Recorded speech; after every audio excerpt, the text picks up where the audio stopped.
maioria das mulheres Cristãs Isso. não sabe por que não avançam na vida. Tem um detalhe. Dulce, eu sofro, eu me sinto bloqueada. Ó, é um sofrimento emocional. Nós vamos trazer para você hoje, minha irmã, a raiz desse problema emocional e te ajudar como resolver. Isso. Para que você aprenda a viver a vida abundante. Que mulher vive uma vida abundante, mas não consegue sair do lugar? Não consegue se posicionar no trabalho, não consegue nem encontrar aquele trabalho que goste, a profissão, o seu propósito de vida. Você sabe para que você nasceu? Muitas mulheres não sabem. Tem medo disso, tem medo daquilo, o que vão pensar. Você hoje vai entender como trabalhar isso. É possível vencer, mas você tem que saber como, por onde. Porque se eu não sei fazer o como, eu tenho que procurar quem vai me ensinar. Com certeza. E nós temos aqui o como, e nós somos as pessoas que ensinam também. Isso mesmo. Né? Isso mesmo. Então, assim. Tem um detalhe. Vamos falar hoje da história de Esther, porque além da ciência, nós vamos trazer como a Bíblia, gente, como a Bíblia traz esse conhecimento para nós.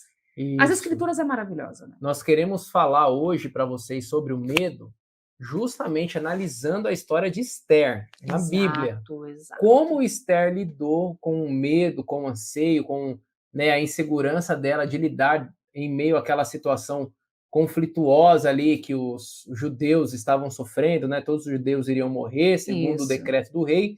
Então, ok. E nós precisamos falar que o medo talvez seja um dos maiores impeditivos de mulheres cristãs conquistarem a vida abundante que Cristo prometeu. Então, nós vamos falar sobre o medo hoje e trazer esses 4 passos para te ajudar a combater o medo, né? E superar o medo e conquistar a vida abundante que Cristo prometeu para você. Então, vamos começar assim, ó. Vamos começar definindo o que é o medo, amor. Vamos lá. Vamos entender, primeiro, o que é o medo, né? De onde vem o medo? Primeiro que nós temos, olha, existem 2 tipos de medo. Guarda isso, 2 tipos de medo. O primeiro medo é um medo natural. É o que a psicologia fala do medo que é da autopreservação. Eu vou me proteger, eu protejo a minha integridade física para não me machucar, para não morrer. Eu não vou atravessar numa avenida que não tem uma faixa de pedestre com grande circulação de carros. Por quê? Porque eu tenho medo de morrer. E esse é o medo que autopreserva. Que te preserva. Por que eu não vou? Eu vejo uma cascavel, não vou enfiar a mão na cascavel para fazer carinho. Por quê? Me proteger. Me proteger. Ok. Eu vou ter medo.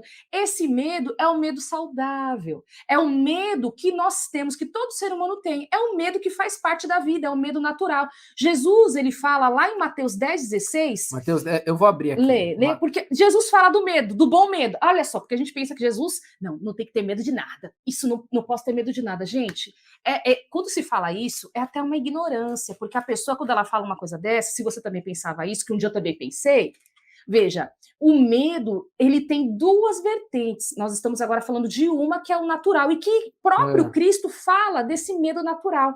Lê, Vini, Mateus 10:16. Mateus 10:16. Eis que eu vos envio como ovelhas para o meio de lobos.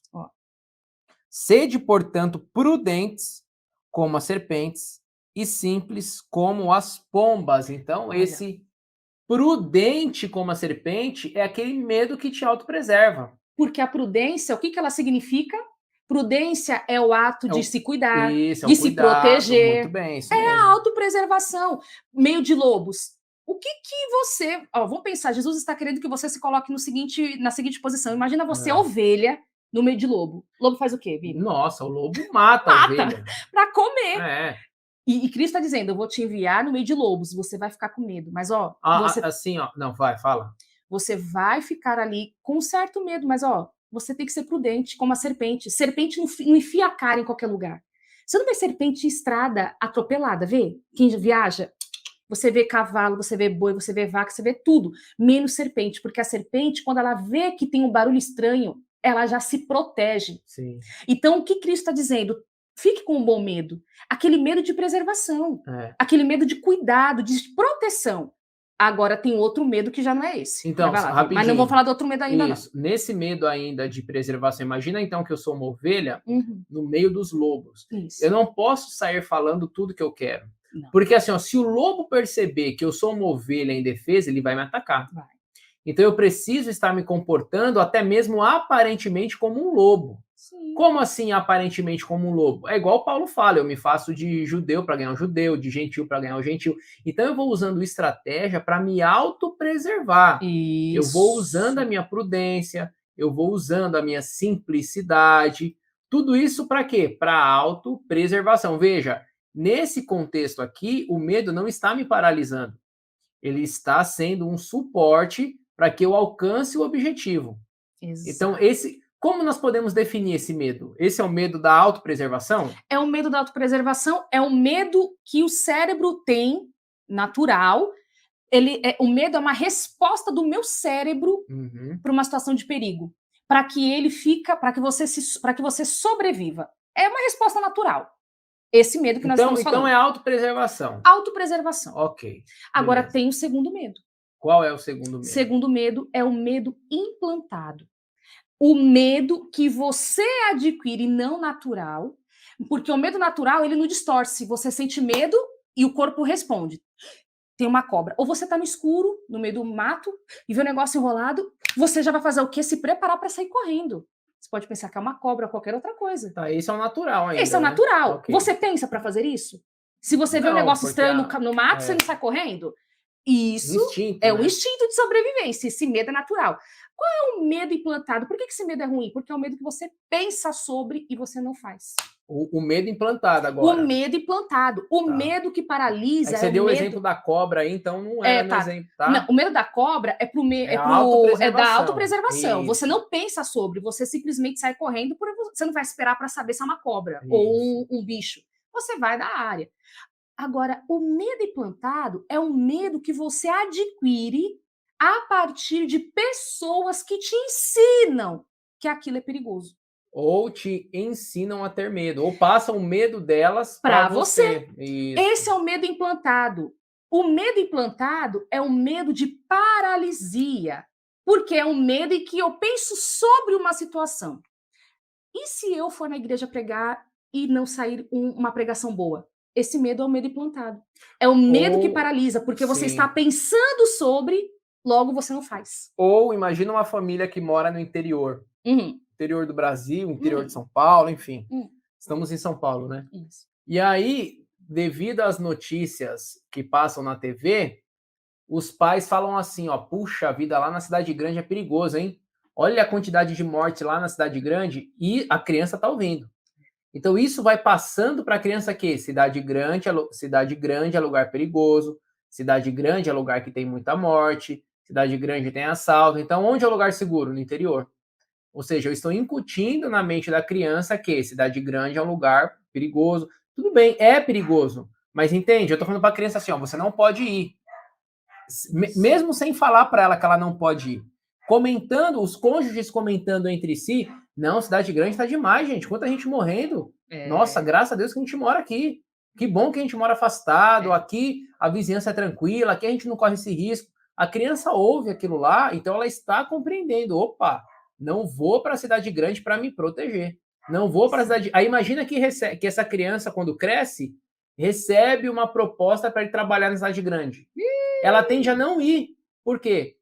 Para se proteger, porque colocaram na cabeça dela que cidade grande é um lugar perigoso, é um lugar que tem muita morte, muita violência, ou seja, esse medo que foi colocado na cabeça daquela criança, quando essa criança cresce, ela deixa de avançar por causa daquele paradigma. Cidade grande é lugar perigoso, preciso morar no interior, preciso morar afastado, não corro risco. Exemplo, vou dar um outro exemplo também. Eu atendi uma cliente essa semana e ela falou de uma experiência muito boa, assim, que ela superou. Ela é uma mulher que ela tem muita preocupação com os filhos, mas muito medo. Quando fala preocupação é medo, é a mesma coisa, tá?